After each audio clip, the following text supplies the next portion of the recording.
All right, welcome to the latest episode of the Coleman Power Organic Fitness Podcast. I have my latest guest, all right, in front of me here, Fanny, based down in Cork. Suppose, would you like to say hello to the listeners? Well, yeah, hi. First of all, thanks for having me, Coleman. And hi, everybody. I'm delighted to be here. My first podcast. First, and this is going to be an absolute cracker as well because the two of us had a great conversation even before we pressed record. We had some small technical difficulties, as we do with any show or, I suppose, technology, but we're straight into the likes of. Well, Fanny, if you could tell, I suppose, the listeners a little bit about yourself and what you do, and we can get started from there. Yeah. So I'm running sourdough bread classes here at our farm. So I have a small bakery and in our farm in Ballinhasig. So it's about 12 miles from Cork City on the way to Kinsale. So it's classes that suits beginners as well as people who would have tried and failed baking sourdough. And I'm doing as well private coaching for chefs. There's a lot of chefs that now that wants to bake their own bread for the restaurants and not relying on the baker and reducing their costs and bakers themselves who want to switch to a different kind of bread. So my focus in those classes is nutrition, and the method I'm using is the result of a few years of research in nutrition. So making bread that is good, so that will contain all the good components, the good nutrients that are in the wheat, and keeping them through the process of milling and baking. And as well, not only that aspect of having those nutrients in the bread, but as well having the bread that is actually digestible. So that's the two aspects I'm focusing on and starting to explain how that method will help do so. So I have started that business quite recently, a month before COVID struck. And because I have been thinking of doing it for last 10 years, I would say, but the barrier language, a lot of fear in your head, and being French and teaching Irish people about bread and not sure if it was the culture, a lot of fear like that. And when I eventually decided myself, COVID came, and it was good because I had time to one class, so I felt much more confident, and it was very well yeah, very well welcomed anyway, and I felt very good at it, and so I kept going on and off through the COVID. So, but before that, so I was a researcher in nutrition. I would say the last 20 years I'm working on bread and nutrition. So I started studying bread and nutrition as part of PhD, and the mission was to explore the ways of improving bread nutritional quality.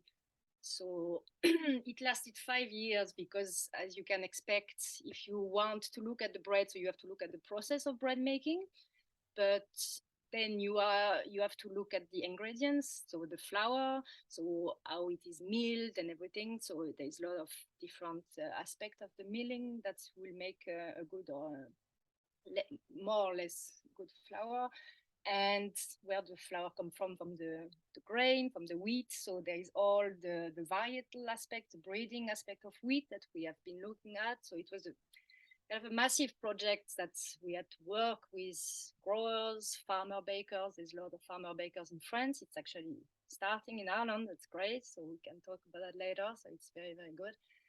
And so so we had just narrow a few criteria, and at the end of all those years, the outcome was just like what our grandparents were doing, before the Second World War was best. But we didn't have the understanding of the fact that it was the best for nutrition. So we would have been the same. The Second World War came, and then after that, it was the Industrial Revolution, all the machinery to make everything happening faster and easier for the baker, for example, and the miller.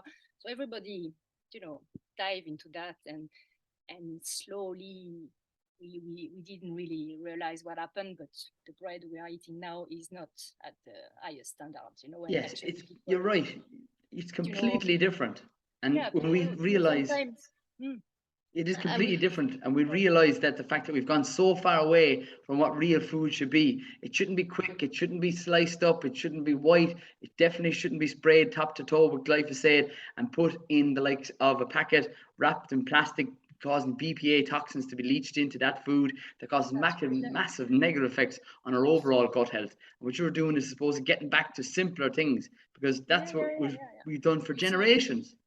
the thing that struck me is that when people ask me what I'm doing and I'm trying to explain roughly, I'm working with bread and nutrition, and people will say to me, "Oh, I reassure you, I'm not eating bread," or they will start saying, I'm eating gluten-free bread. Am I doing good? Am I doing good?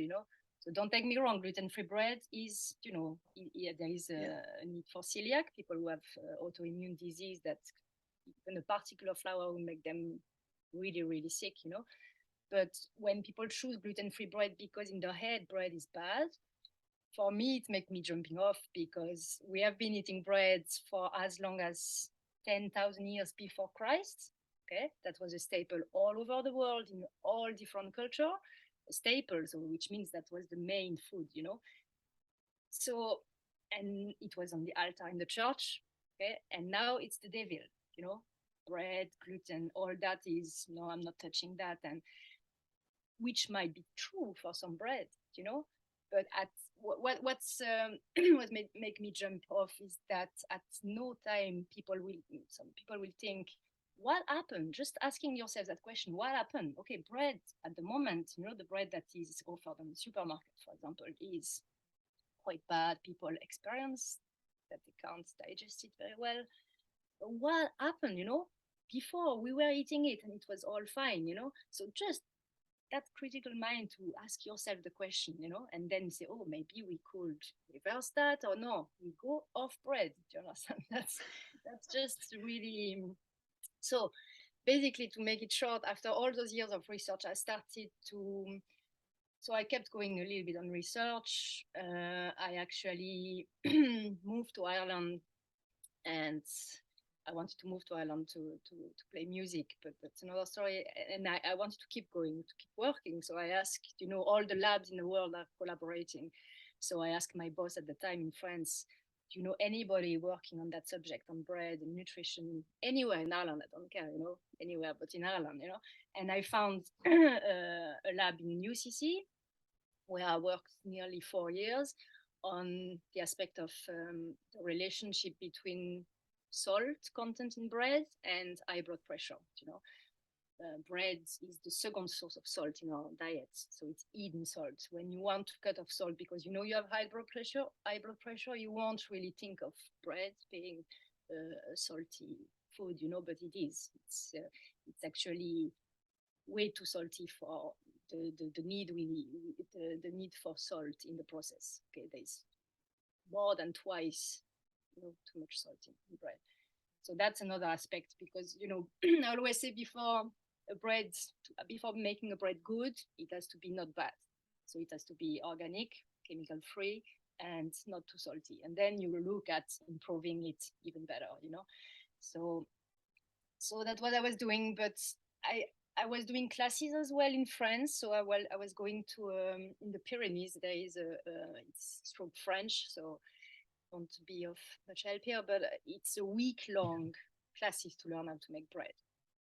But you won't touch much. You won't actually touch any dough. It's full week of awareness of where bread comes from. All that cycle of wheat, flour, and actually before wheat, there was another aspect that we worked at, and I know, Coleman, you're well aware of that aspect, that the wheat come from the soil, and that's, for me, it's fundamental.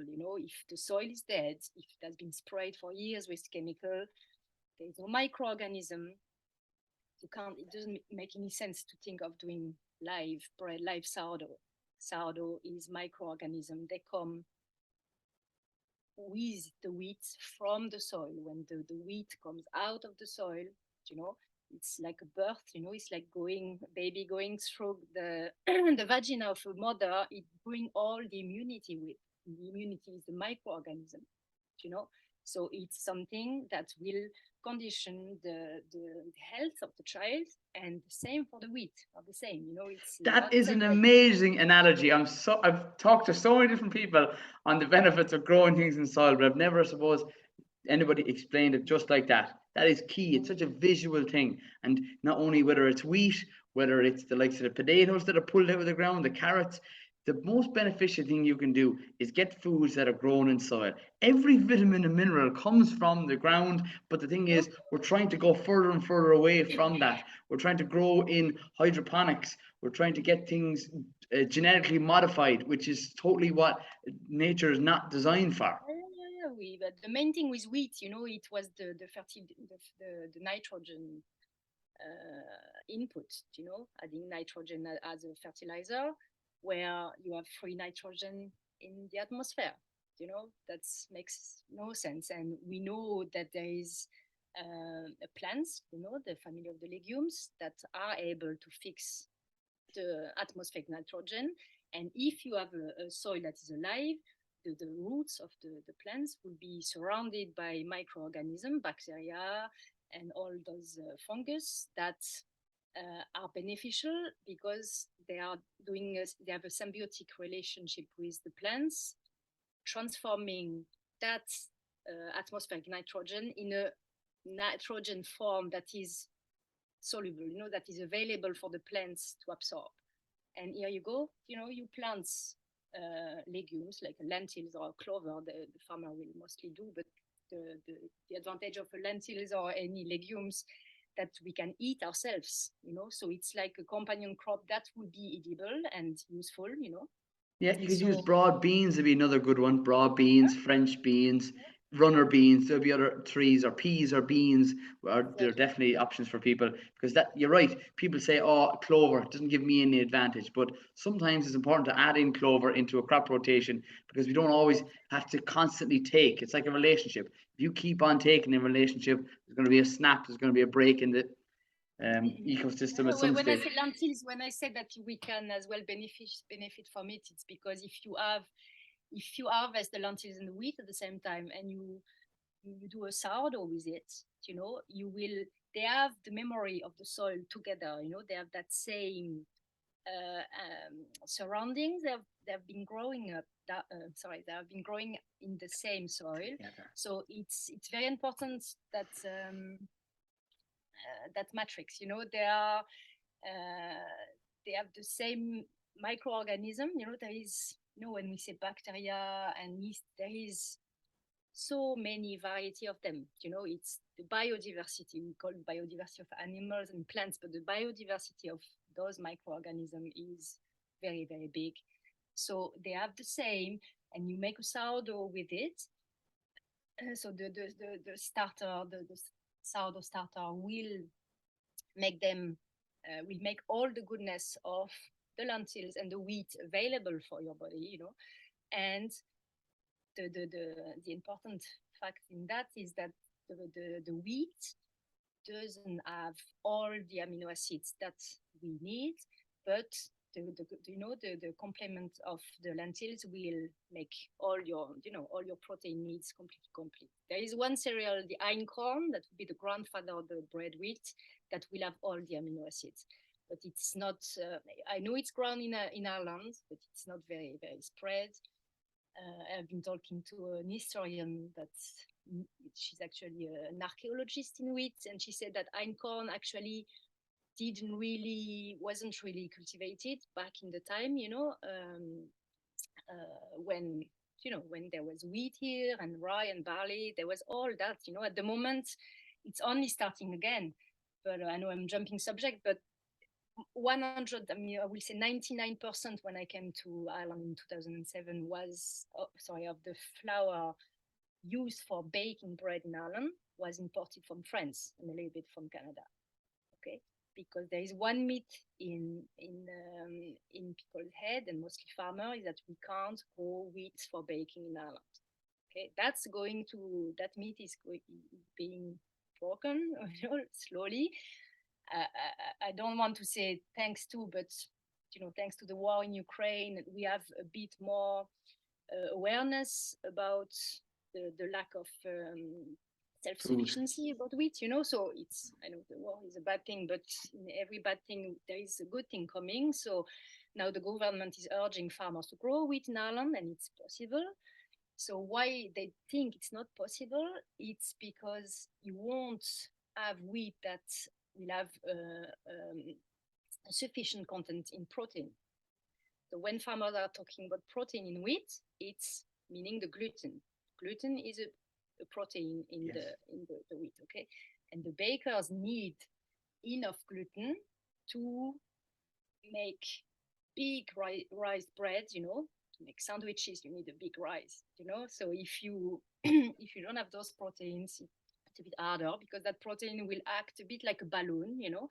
It can stretch, expand, and so it can take the gas that has been produced by the microorganism of the sourdough starter, and the more stretchable, the better for the baker. Okay, it's better as well because it can resist the machinery, you know, the mixer and all the shaper. You know, you can have a lot of machinery. That's, remember I told you that was the big change after the Second World War. Everything was the mechanization of all our food industry was the problem. So that's when they started to breed wheat for special criteria to make the wheat fitting the need for the farmer and the need for the baker. So the farmer wanted big yield, he wanted resistant to disease, which is okay. You know, it's okay to have natural genetical traits for resisting to disease, but the third criteria was baking quality. And by baking quality, you have to hear a protein, so a gluten that will be built through the mixing, very strong, you know. So basically the test they do, the breeder, is they make the wheat into a flour, into a dough by mixing some water, and they will start stretching that piece of dough, you know, and the breaking point will be how strong the gluten is. And they want a breaking point that is as, you know, big as possible. They want it to be stretchable as possible. But at no point in the criteria we were thinking that dough, we are putting it into our mouth and into the mouth of our children. Okay, because if it's that strong to resist that stretching machine, that means it will resist to all our digestive enzyme as well, you know. So we were just not thinking of it's a food to be eaten, you know. No, it has to be very practical for the farmer and the baker. Do you understand? So that was when things started to get wrong, you know. And then 10 years later or 20, we start now experiencing problem of digesting bread, which is a real thing, you know, even with non-celiac people. So we have to stop saying it's not real, it's a fashion or whatever. No, it's real, you know. But there is another kind of bread, and it's actually super, super easy to do. So that's the main thing. The only thing you have to do is to leave those same bacteria and yeast that are in the soil doing their job. And their job, actually, they have a lot of different enzymes, but the main one that people have to really understand is that they are able to cut the gluten protein, you know, so they pre-digest it for you. But they will do it only if they are there. So you know, you have to do sourdough, but you have as well to leave them the time frame to do it. Okay, so the thing after the Second World War is not only there was mechanization, but we shortened the time of fermentation, baking, because we wanted to bake. You know, I mean, in Ireland there was not much the culture for, you know, like a bakery culture, but there was the industrial bread, which is even worse. But I know people have a big they think that the bread in France is the best, you know, and it's unfortunately not, you know. And for me, it was actually harder to work with French people communicating, because they have that in their head that the best bread, you know, the baguette is the best bread. But in Ireland, we start kind of with a blank page with artisan baker. So it's everything, you know, people are starting right. And that's the beauty of it. I'm just very happy to be here. I suppose, just to recap on some of those different things that you were talking about there, what happens is in the fermentation process of the making of sourdough bread, it's pre-digesting the food. It's helping us to break down that bread that people are demonizing. They say the bread makes me fat, which is never the case. It's more so that the processed foods, the harsh chemicals that are causing major issues on people's gut overall. And it's actually so important that people start eating fermented foods, whether it's sourdough bread, whether it's kimchi, it's the likes of sauerkraut. All those other things are so beneficial. Yeah, concerning bread, I always say, because there's sourdough and sourdough. So in Ireland there is what we call the Real Bread Ireland. It's a group that has been created to help the customer making the difference between sourdough sold in the supermarket, that sometimes you have only sourdough starter powder, just to give a bit of acidic taste. There is nothing, basically sourdough bread should be made of 3 ingredients: flour, water, and a little bit of salt. Okay, nothing else. So so those Real Bread bakers in Ireland, you can go to the website Real Bread Ireland, and you will have the list of all the bakers who bake like that around you. So that's very important. And basically the criteria to make to make up what is a real sourdough or not should be, you put it a bit of crumb on your mouth, and all what needs to be finished digesting. Because I have to say that, as you said, Coleman, the microorganism pre-digested for you, but you still have to make the bread rising in your oven, So it's a compromise between, okay, you just need enough network of gluten to make the bread rising in your oven, but when you put it on your tongue, that should be where the job is finished. You have little enzymes, digestive enzyme on your saliva. So if you masticate enough, because I know we are eating way too fast these days, but if you just surround that piece of crumb with your saliva for a few seconds, you'll feel it. If it's a good bread, just boom, it disappeared in your mouth, and you shouldn't ask your intestine or your stomach to do that job. And that's why, if you eat bread that is made with a strong gluten, not fermented enough, it will be like swallowing chewing gum. A study has actually showed that, the comparison with swallowing a chewing gum. So what does the chewing gum? If you swallow it, it will bang on your intestine wall, and after a while your wall will get porous, and you will all have those digestive problems. And so that's one of a way to recognize, and that's the start of leaky gut, which inevitably is, I suppose, causing your gut to have semi-permeable issues that leaks food into your stomach and into your bloodstream, which causes inflammation, which is the root cause of so many different diseases. And I suppose this is the type of information that people haven't ever heard before and need to know more about it. So exactly. So through research, as I said, I couldn't really communicate with the public. So maybe now I have 4 to 6 people per class, but I really reach them, And as well, when I was doing, I know I'm jumping from a subject to the other, but I was explaining that I was doing classes in France, but I was only talking during the last day just about nutrition. So it was very theoretical, it was only, this is what a good bread should be, and I didn't have any bread in my hand, making. So that's why I came with the idea to make classes, because people need to be into the action of making to really suck up what you're saying to them, So I'm actually, I have to admit that I'm teaching people how to make sourdough bread, and everybody bring home their own sourdough loaf that they have made during the day, and they are very happy, because it's a miracle. You have a dough that's, you couldn't eat the dough. It will actually make you sick, to eat the dough raw, uncooked.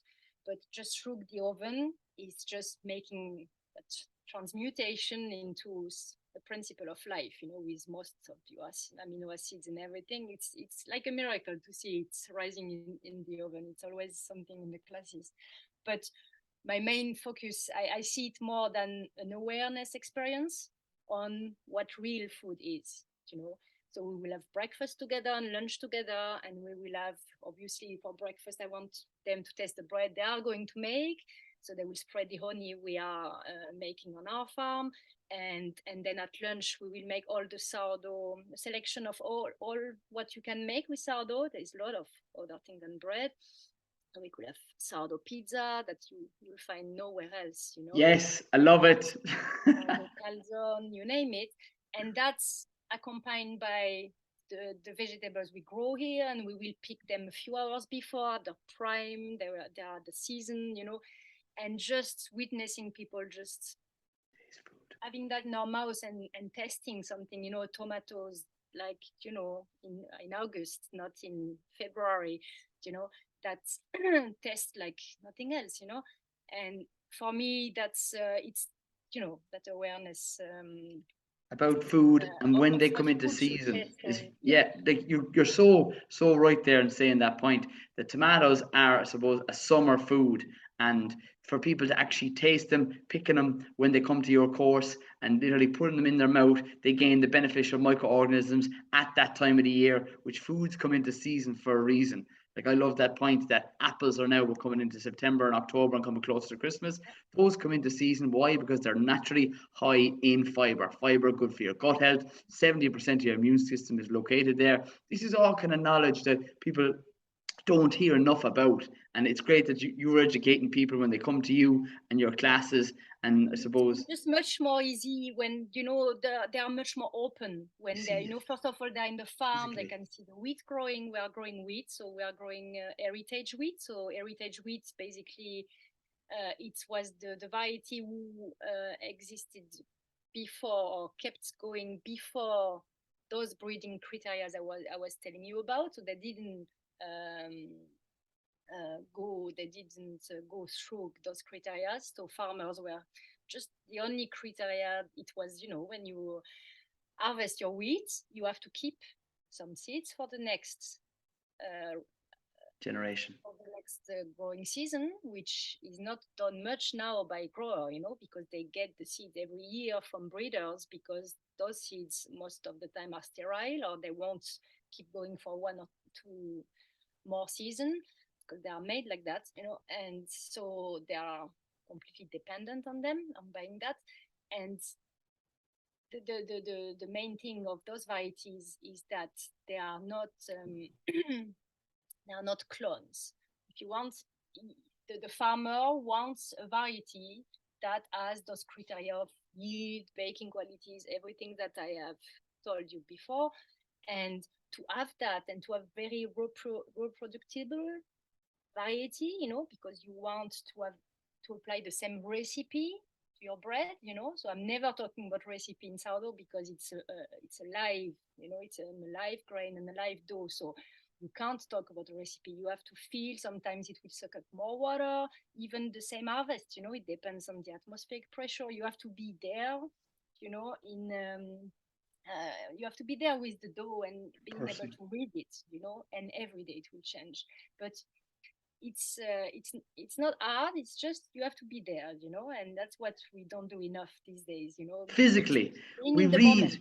Yeah, we read too much things online, or meditation, it's a bit like meditation. You're there and you're not expecting the dough to be the same as yesterday and to have the same amount of water. So you're just using your senses, and that's the beauty of it. So because they had to be reproducible, because people wanted that, they wanted recipes, they wanted a schedule for their staff and everything, they have made them clones, which means they were so much bred between each other that they are all the same genes. Okay, they have all the same genes. Where the heritage varieties, they will so you can grow one variety, they will look the same, like twins, like real twins, but they don't have the same genes. The twins, if they have their own children, okay, that's a bad example because they'll have different partners, but in them they don't have the same genes. They have expressed, okay, the blue eyes the same, but they have a potentiality of evolving differently in the offspring. So the wheat have those possibility to go, if you only keep some seeds, for example, that are more orange than the other, they will keep going on that line stream. traits. You can switch them around. With the modern variety, they are so one-dimensional. Yeah, they are like clones, so that means they can't evolve. They have to to create the same and the same. Okay, and that's a problem when you see the climate changing. Nobody can deny, now when we saw in October, it's nearly too early because last year was very warm. All the months of November to the wheat grew very fast, and it's not supposed to. It's supposed just to germinate and then slow down because it's very cold. So it's completely changing, and only those varieties that can adapt to that will survive. You understand? And they actually will adapt, and climate change won't be a problem. Because and that's only possible if you save the seeds every year, the same seeds, because those seeds will carry the memory of where they have grown the previous year. Okay, and they remember, okay, that summer was really dry, and they adapt, and the genes who will have for example, a drought resistance will be more activated, and so on, and they will adapt slowly. The modern wheat, after maybe 10 years, I'm very optimistic there, maybe 5 years, they won't be able to cope. So they'll have to go back in the lab and creating a new one. So then you lose, 5-10 more years of lab research. So then talking about the yield, maybe, okay, the heirloom variety have a little bit less yield than the modern ones. But if you add the yield over 50 years, they are consistent, they will adapt and adapt. So at the end, it's always that long-term vision that we lack. Which you're looking for, yeah. And I suppose that's really key. I suppose I'll be conscious of your time. What we'll do is we'll end up kind of wrapping it up. But I want you to tell the listeners where's the best place they can contact you in relation to most certainly getting their hands on that day full practical-based course with yourself down in Cork. Yeah, so I have a website. So I'm mostly active on Instagram to promote that. So I will, on Instagram, you'll see all what we do. So we do everything. Our farm is centered around fermented products. So my husband is growing apple cider trees, and we are growing cider. I'm making kefir, kombucha, all those fermented drinks. We are fermenting vegetables as well, so that's the only way we could eat tomatoes in February. So at the moment we have too many, so I just do lacto fermentation, which is really, really easy. It's a 5 minutes job. No need of heat, nothing. So all those little aspects, I will explain them on my Instagram, and you'll find the link to the website, which is just Wellbread.ie. And on the website, you will find the next classes available, and you can just book online or contact me through the contact if you have any question. I know Christmas is coming, so it's very popular to give a voucher. So it's just a great day, to meet people that are just, interested in it as well. And we really enjoyed. I really enjoyed myself in it. Well, brilliant. I tell you, Fanny, you're an absolute mile of information, and thanks so much for coming on and taking your time to, I suppose, share your information. And I always finish these podcasts by saying, stay tuned, stay classy, and keep it organic. Thank you.